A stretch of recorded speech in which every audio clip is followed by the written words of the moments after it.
Ay de las Alas may prangkang mensahe sa girlfriend ni Carlos Yulo.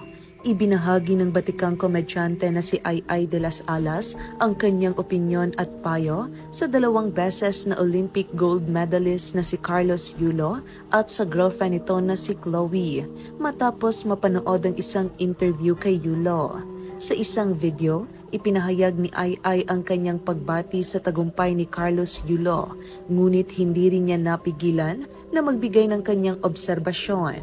Ayon sa kanya, tila na off siya sa kilos ni Chloe habang ini-interview si Carlos Yulo.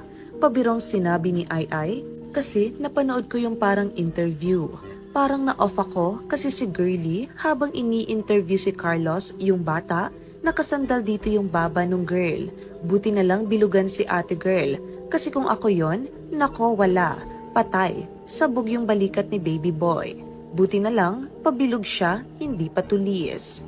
Bukod sa kanyang pagbibiro, nagbigay rin si Ay ng seryosong payo kay Chloe, lalo na pagdating sa mga interviews. Ayon sa kanya, mas mabuting maging magalang at manatiling sa tabi ng ini-interview na si Carlos Yulo, lalo na't ang Olympian ang tinututukan ng interview. Aniya, ate girl, dapat pag di ka naman kasama sa interview, dito ka na lang sa side-by-side ng darling mo. Kasi syempre, Olympian yan. Siya yung ini-interview. Dapat di ka na sumasali ng kahit kaunti doon sa eksena. Nagbigay rin ng pakiusap si Ay sa mga mag-i-interview kay Carlos na sana'y iwasan ng mga personal na tanong at tumuon na lamang sa mga usaping may kinalaman sa sports.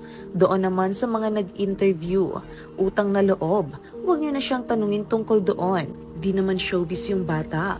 Huwag na ninyo siyang tanungin doon sa personal nilang buhay.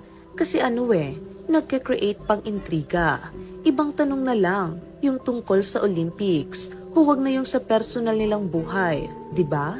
Ang mga pahayag ni Ay nagdala ng iba't ibang reaksyon mula sa publiko.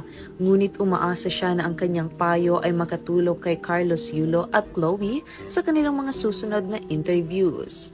Tila maraming netizens naman ang sumang-ayon sa naging pahayag na ito ni Ay de las Alas tungkol kay Chloe San Jose.